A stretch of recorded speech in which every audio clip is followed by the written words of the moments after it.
Hello students, இந்த வீடியோல 10th standard history unit 4 world after second world war அதுல வந்து first வீடியோல நம்ம டீடைலா Chinese revolution பத்தி பார்த்தோம். ஸோ இந்த வீடியோல cold war between USA and USSR பத்தி டீடைலா பார்க்க போறோம்.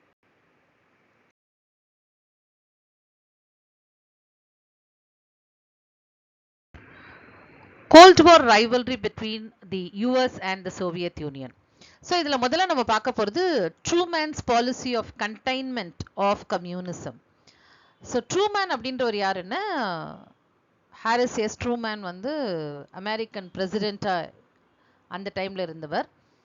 So in 1948, the Soviet had established the socialist governments in the countries of Eastern Europe that had been liberated from the Nazis by the Soviet army.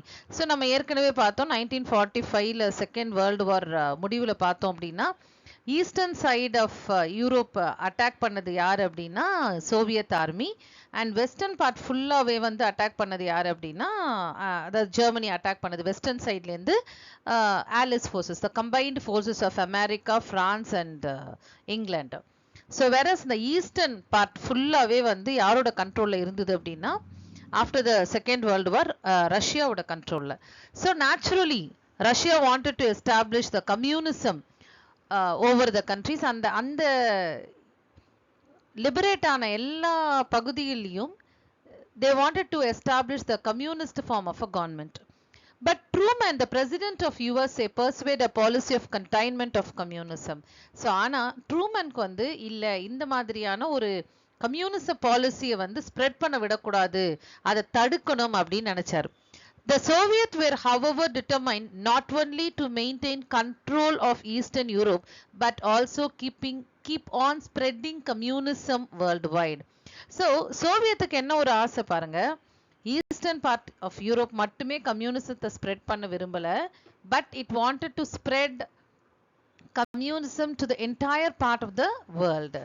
So உலகம் முழுக்க என்ன பண்ணோம், இந்த கம்யூனிசத்தை spread பண்ணணும் அப்படின்னு நினைக்குது ஒரு சைடு ரஷ்யா. ஸோ இது ஒரு பாக்ஸ் இன்ஃபர்மேஷனாக உங்களுக்கு கொடுத்துருப்பாங்க. கோல்டு வார் இது சம்டைம்ஸ் வந்து உங்களுக்கு what is meant by cold war அப்படின்னு கூட கேட்கலாம். 2 mark question, interior part of the லெசன்ஸ்லேருந்து கேட்குற 2 மார்க் கொஸ்டின் கூட இது கேட்கலாம். So the rivalry that developed after the World War II between the US and USSR and their respective allies created tension, which is referred to as Cold War. They did not take resources to weapons. Instead, they waged a war on political, economic and ideological front.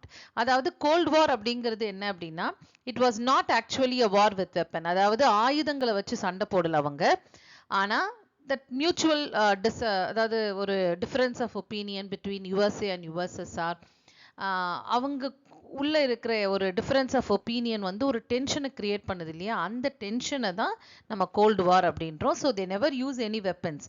So they opted, எதை select பண்ணாங்க அப்படின்னா political, economic and ideological ஃபீல்டில் தான் இவங்க வந்து சண்டை போட்டுட்டு இருந்தாங்க. ஸோ இது ஒருத்தர் மாற்றி ஒருத்தர் வந்து they wanted to prove themselves as superior, அவ்வளோதான். ஸோ இந்த ரெண்டு நாடுகளுக்கும் இடையே உள்ள ஒரு ஈகோ கிளாஷ் தான் கோல்டு வார் அப்படின்னு நம்ம சொல்கிறோம். ஸோ அடுத்ததான் நம்ம பார்க்க போகிறது மார்ஷல் பிளான். இது வந்து ஒரு முக்கியமான book back 2 mark question.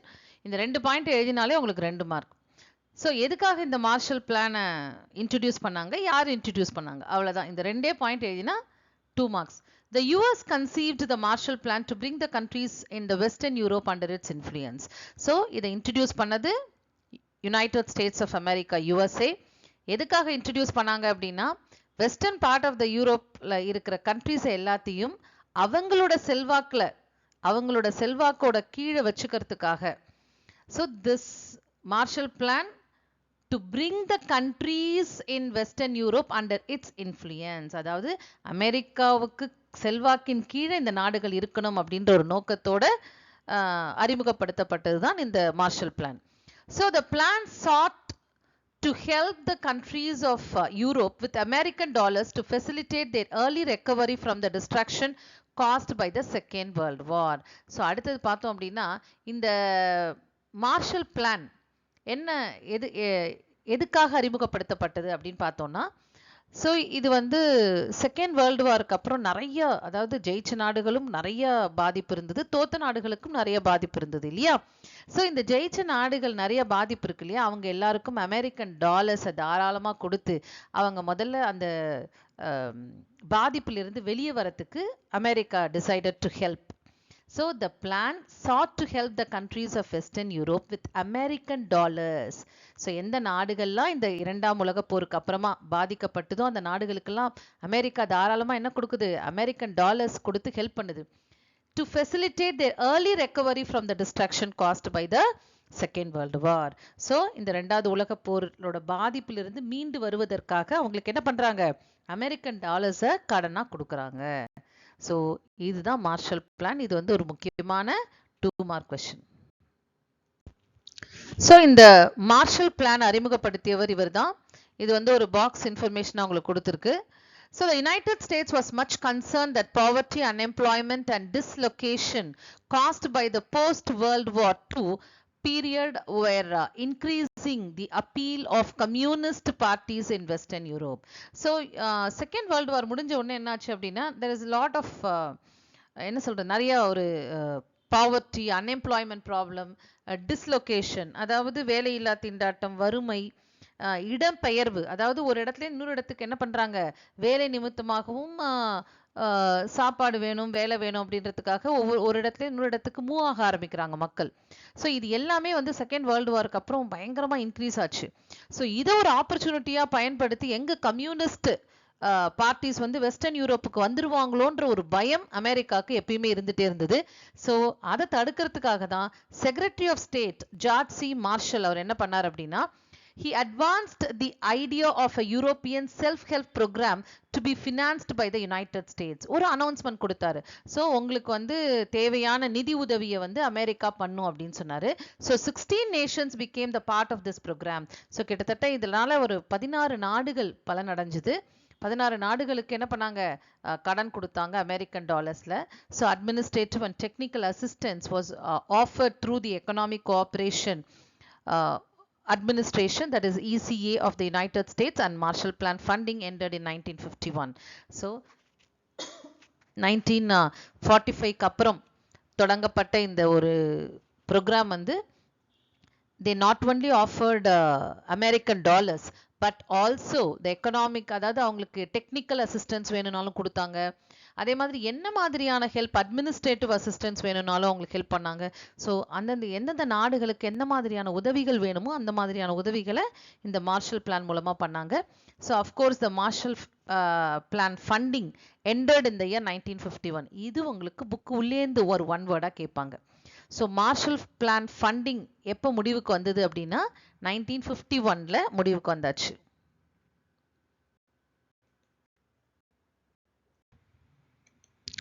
So அடுத்ததான் நம்ம பார்க்க போகிறது formation of military alliances.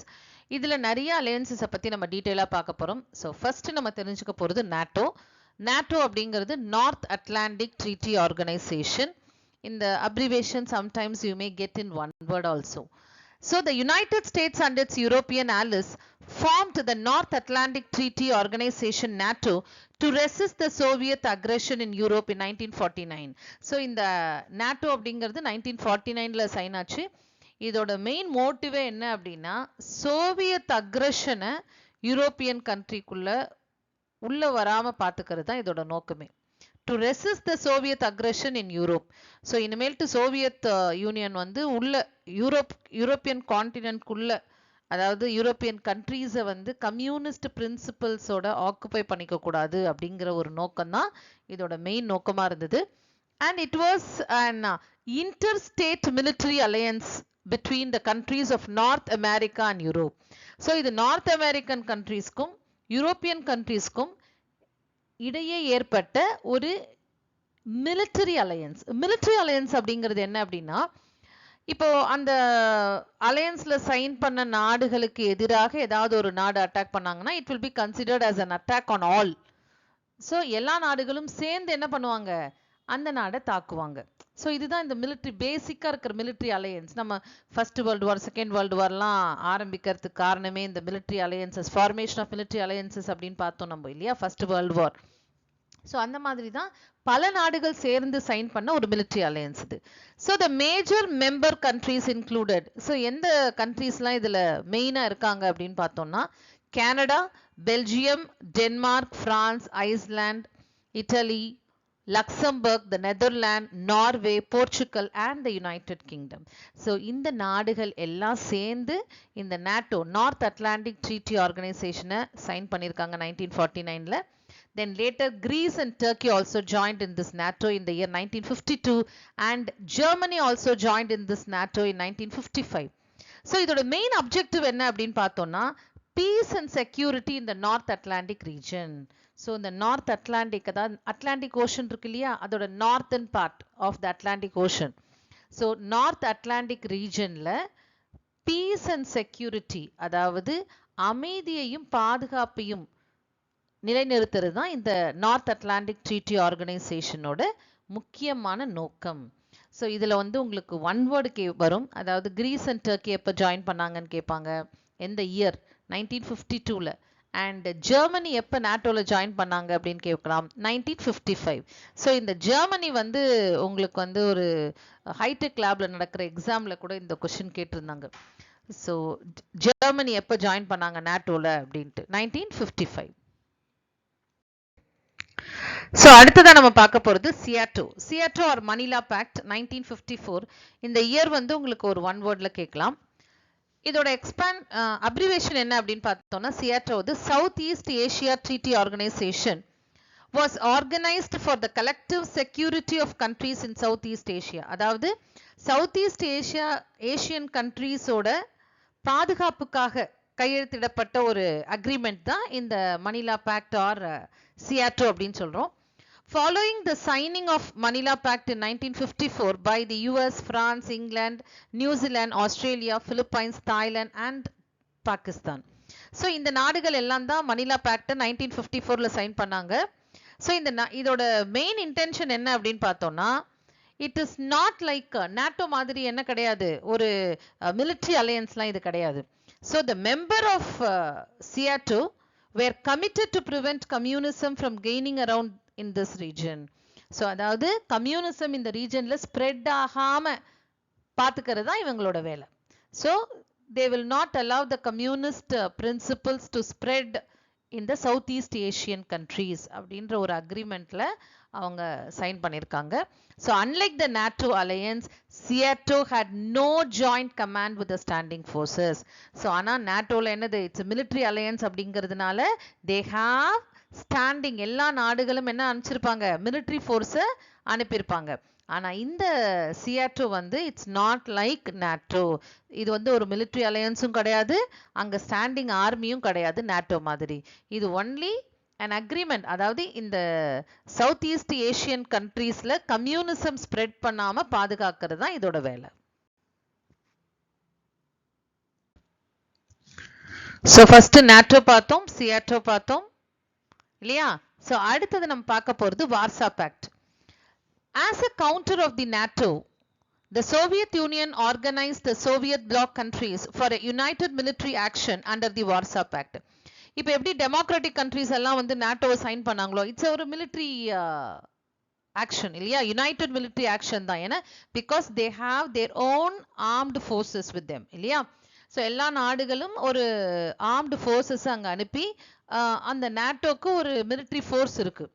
So இந்த மாதிரி ஒரு டெமோக்ராட்டிக் கண்ட்ரீஸ்லாம் ஒரு அமைப்பை உருவாக்கின உடனே சோவியத் யூனியனுக்கு கொஞ்சம் பயம் வந்தது. சரி நம்ம ஏன் பண்ணக்கூடாது அது மாதிரின்னு யோசிச்சாங்க. So Soviet Union organise the Soviet bloc countries. So அவங்களோட சப்போர்ட்டர்ஸ் கம்யூனிஸ்ட் கண்ட்ரீஸ் எல்லாம் ஒன்னா சேர்ந்து ஒரு கூட்டமைப்பு ஆரம்பிச்சாங்க, அதுதான் Warsaw pact. In December 1954, a conference of 8 European nations, namely Albania, Bulgaria, Hungary, Czechoslovakia, East Germany, Poland, Romania and Russia.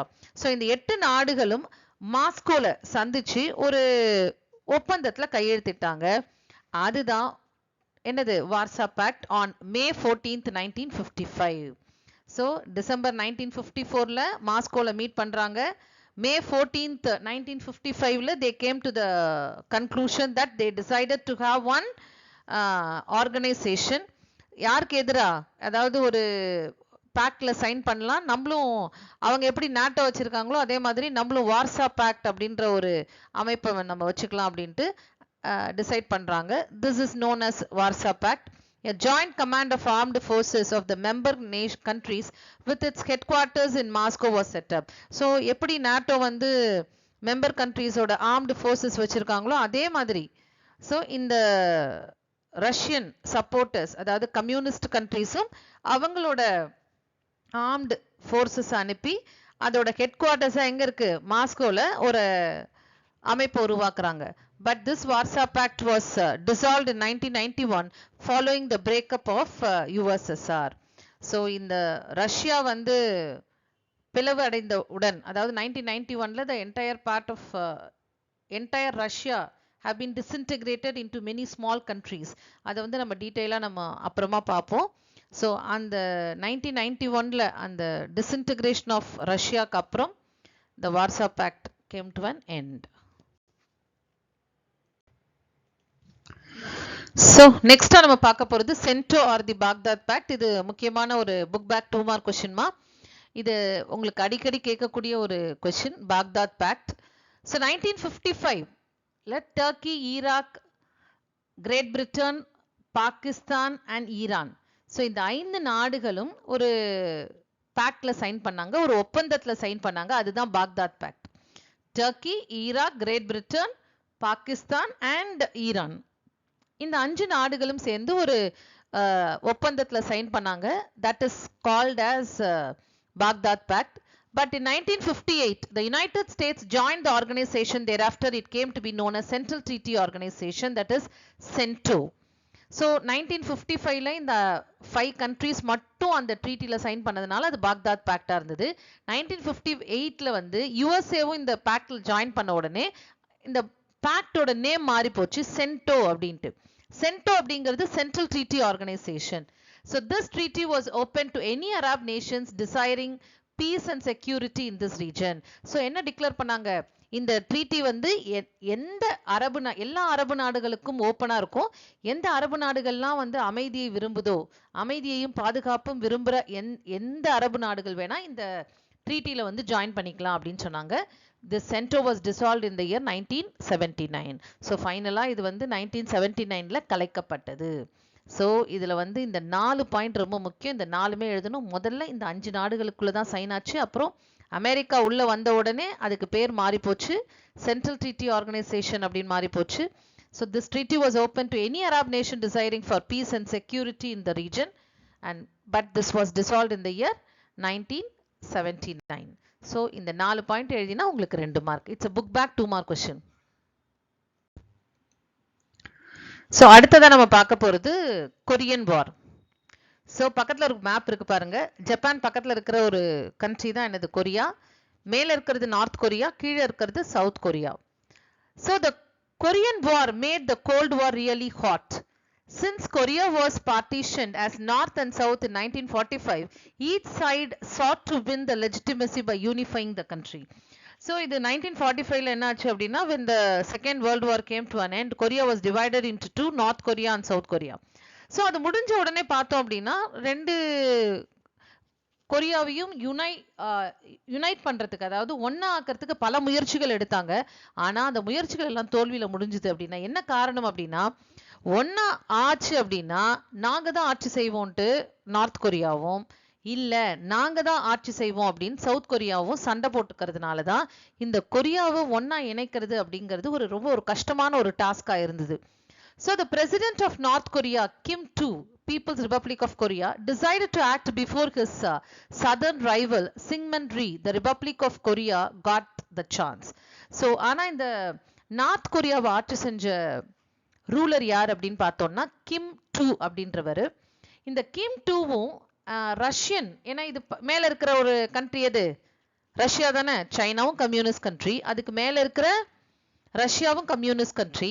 So Kim two வந்து ஸ்டாலினோட நல்ல ஃப்ரெண்டு. ஸோ இவர் என்ன பண்றாரு, டக்குன்னு அந்த சவுத் கொரியா ரியாக்ட் பண்றதுக்கு முன்னாடி நம்ம என்ன பண்ணலாம், சவுத் கொரியா மேல அட்டாக் பண்ணி அந்த சவுத் கொரியாவை நம்மளோட இணைச்சுக்கிட்டோம் அப்படின்னா ஒன்னாயிடும், நம்ம மொத்த கொரியாவையும் நம்ம ஆட்சி செய்யலாம் அப்படின்னு டிசைட் பண்றாரு Kim two. So now what happen, he launched an attack in June 1950 with the tacit support of Stalin. ஸோ ஸ்டாலினோட சப்போர்ட்டால என்ன பண்றாரு, Kim two he made an attack on South Korea. But கிம்மும் ஸ்டாலினும் எதிர்பார்க்கவே இல்லை சவுத் கொரியாவுக்கு அமெரிக்கா சப்போர்ட் பண்ணும் அப்படின்ட்டு. So both Kim and Stalin did not expect the US to intervene. So ரொம்ப ஷாக்கிங்கா இருந்தது யாருக்கு, கிம்க்கும் ஸ்டாலினுக்கும். ஏன்னா இதுல அமெரிக்கா சவுத் கொரியாவுக்கு சப்போர்ட் பண்ணும் அப்படின்னு அவங்க எதிர்பார்க்கல. So the war between north Korea and south Korea lasted for 3 years, but the human cost was enormous. இரண்டு சைட்லயும் நிறைய இழப்பு, பொருள் இழப்பா இருக்கட்டும், உயிரிழப்பா இருக்கட்டும், நிறைய இருந்தது. But the Korean people gain nothing. So இந்த சண்டைனால மக்களுக்கு ஏதாவது ஒரு லாபம் இருந்தது அப்படின்னு பார்த்தோம்னா நத்திங். ஸோ இந்த சண்டையில வந்து both USA and USSR wanted to prove themselves. நீ பெரியவனா நான் பெரியவனா, நீ ஜெயிக்கிறியா நான் ஜெயிக்கிறியா அப்படின்ற ஒரு ஈகோ கிளாஷ் தான் அங்க இருந்ததே தவிர்த்து. So USA and USSR they fought in this war at the cost of Korean people. அவ்வளவுதான். ஸோ தேர்ட் வேர்ல்டு கண்ட்ரீஸ், இது வந்து ஒரு முக்கியமான ஒரு புக் பேக் 2 mark கொஸ்டின்மா. இது ரொம்ப ஈஸியான concept. The capitalist countries led by US were politically designated as the first world, while the communist states led by the Soviet Union came to be known as second world. So capitalist countries, அதாவது அமெரிக்காவும் America support பண்ற எல்லா நாடுகளும், they were all called as capitalist countries, and of course they were all called as first world. So America, capitalist countries led by US were all politically designated as first world. And the communist countries இருக்காங்க இல்லையா, Soviet union support பண்ற அந்த நாடுகள் எல்லாம், they were all called as second world. The states outside these two were called third world. So அமெரிக்காவுக்கும் ரஷ்யாவுக்கும் support பண்ணாத நாடுகள்லாம் இருக்கும். ஸோ அவங்களையெல்லாம் நம்ம என்னன்னு சொல்லுவோம் அப்படின்னா தேர்ட் வேர்ல்டு கண்ட்ரீஸ், அதாவது மூன்றாம் உலக நாடுகள் அப்படின்னு சொல்லுவோம்.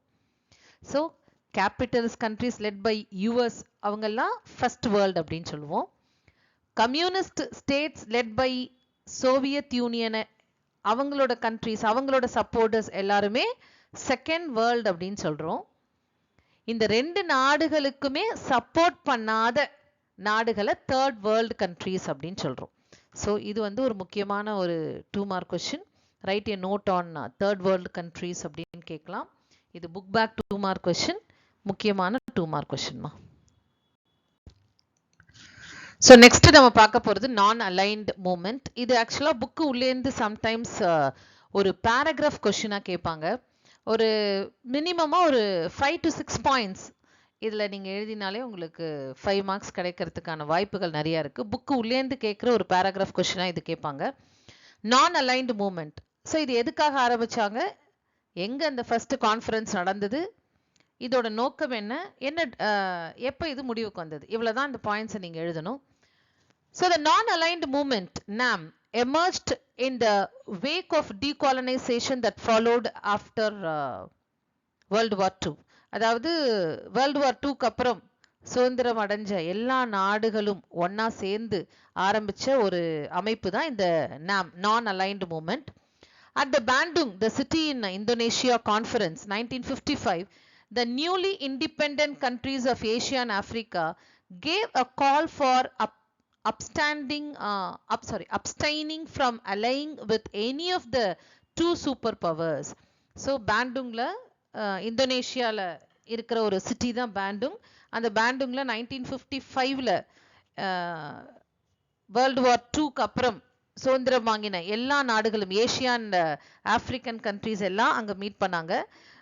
மீட் பண்ணி என்ன பண்ணாங்க அப்படின்னா, they have decided not to join with any of these two powers. அதாவது USA and USSR ரெண்டு நாடுகளோட சேராம இருக்கணும் அப்படின்ற ஒரு முடிவுக்கு வந்தாங்க. அதனால தான் இதுக்கு பேரே என்னது, நான் அலைன்டு மூவ்மெண்ட், அணி சேரா கொள்கை. எந்த அணிலையும் எந்த டீம்லயும் அவங்க சேரக்கூடாது அப்படின்றத டிசைட் பண்ணாங்க. And it was also pledged to fight all forms of colonialism and imperialism. So அது மட்டுமல்ல, இந்த அணில சேரக்கூடாதுன்றது மட்டுமல்ல, எல்லா forms of colonialism imperialism அவங்க எதிர்த்தாங்க. And the NAM held its first conference at Belgrade in 1961 under the leadership of Tito, Czechoslovakia, Nasser, Egypt, Nehru, India, Nkrumah, Ghana and Sukarno, Indonesia. So இது வந்து உங்களுக்கு ஒரு 2 mark கொஸ்டின்லையும் கேட்பாங்க. Name the leaders who attended the Belgrade conference அப்படின்னு கேட்பாங்க. So இந்த 5 லீடர்ஸோட name with the countries எழுதினோம் அப்படின்னா you will get 2 marks. So 1961ல பெல்கிரேட்ல ஒரு கான்ஃபரன்ஸ் நடந்தது. பக்கத்தில் இருக்கிற ஃபோட்டோ அந்த பெல்கிரேட் கான்ஃபரன்ஸோட ஃபோட்டோ தான். ஸோ டிட்டோ யாரெல்லாம் இதை அட்டன் பண்ணாங்க அப்படின்னு பார்த்தோம்னா, டிட்டோ யுகோஸ்லோவாக்கியாவோட லீடர், அண்ட் நாசர் ஈஜிப்டோட லீடர், அண்ட் நேரு அப்போ இந்தியாவோட பிரைம் மினிஸ்டரா இருந்தாரு, and Nkrumah Ghana and Sukarno Indonesia. So இவங்க எல்லாம் தான் இந்த பெல்கிரேட் கான்ஃபரன்ஸை அட்டன் பண்ணாங்க.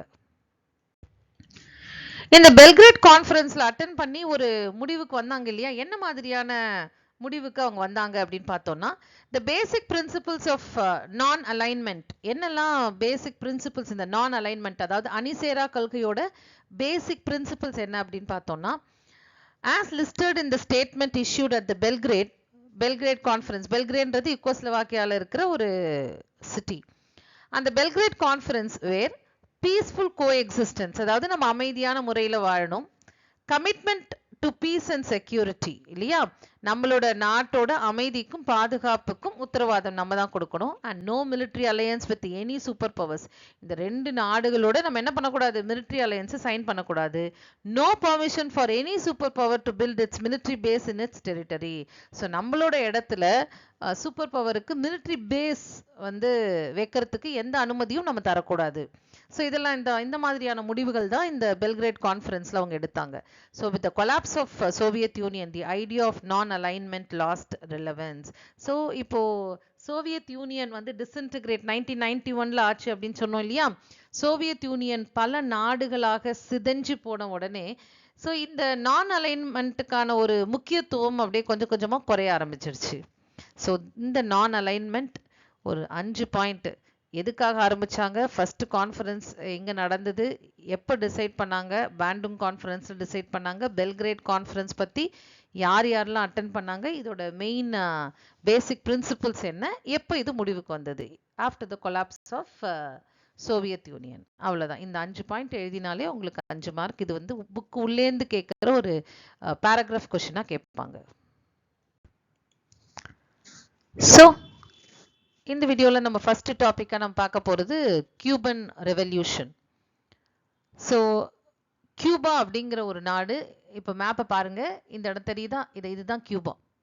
So the United States had its satellite states in Central America. Satellite states அப்படின்னா அதாவது அமெரிக்காவோட கண்ட்ரோலில் இருக்கிற நாடுகள். ஸோ அமெரிக்கா சொன்னால் கேட்கக்கூடிய ஒரு நாடுகள், ரைட்டா? அதில் இருக்கிற ரூலர்ஸ் வந்து அமெரிக்கா சொன்னால் கேட்பாங்க.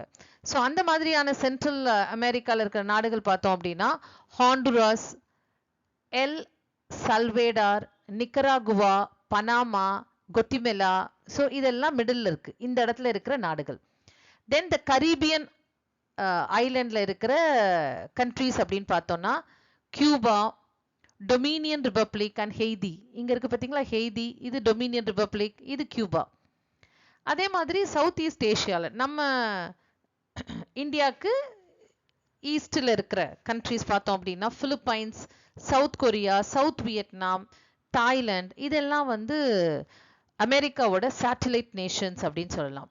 So these states were governed by ruling groups made up of military personnel, landed gentry and occasionally the local capitalists. So இதெல்லாம் யார் ரூல் பண்ணிட்டு இருந்தாங்க அப்படின்னு பார்த்தோம்னா மிலிட்ரி ஜெனரல்ஸ்னால, நல்ல லேண்டட் ஜென்ட்ரி, அதாவது பணக்கார செல்வந்தர்களால ஆட்சி செய்யப்பட்டு வந்த ஒரு நாடுகள் அப்படின்னு சொல்லலாம்.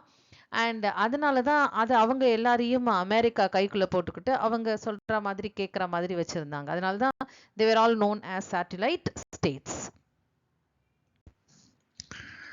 So after Castro took power, the US owned oil refineries on the island refused to process the Russian oil.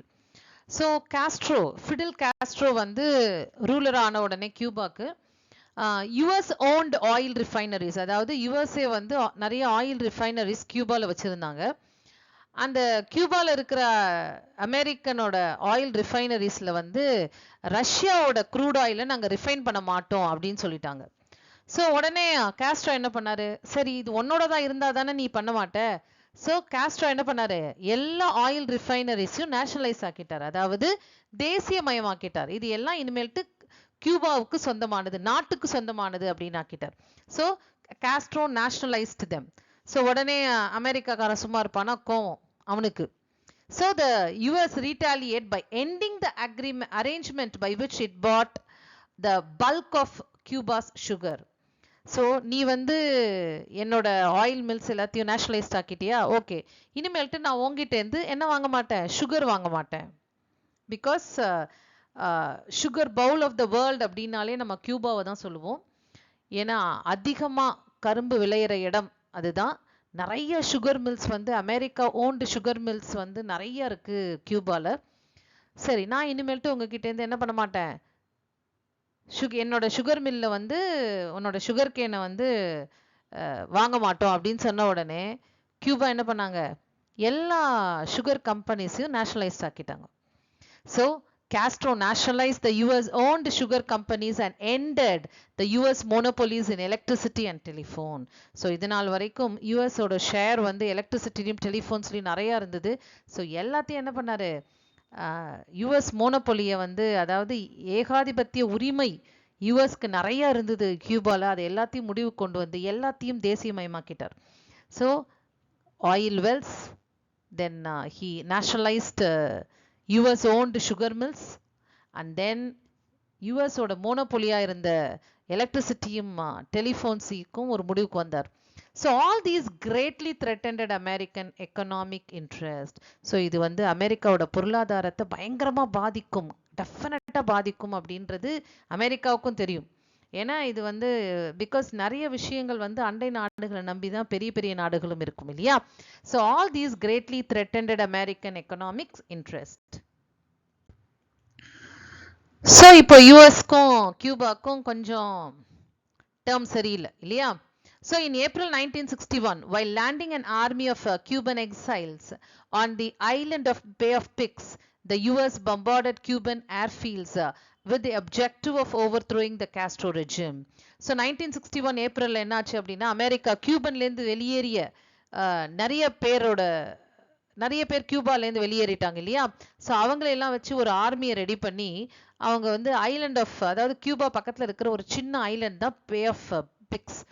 அந்த பே ஆஃப் பிக்ஸ்க்கு அந்த ஆர்மியை கொண்டு வந்து நிறுத்தி, and it threatened US bombed Cuban airfields, அதாவது அந்த ஏர்போர்ட் அந்த ஓரமாக அந்த ஃப்ளைட்லாம் நிற்குது இல்லையா, அந்த ஏர்ஃபீல்ட்ஸை வந்து பாம்பு போடுறாங்க அந்த இடத்துல.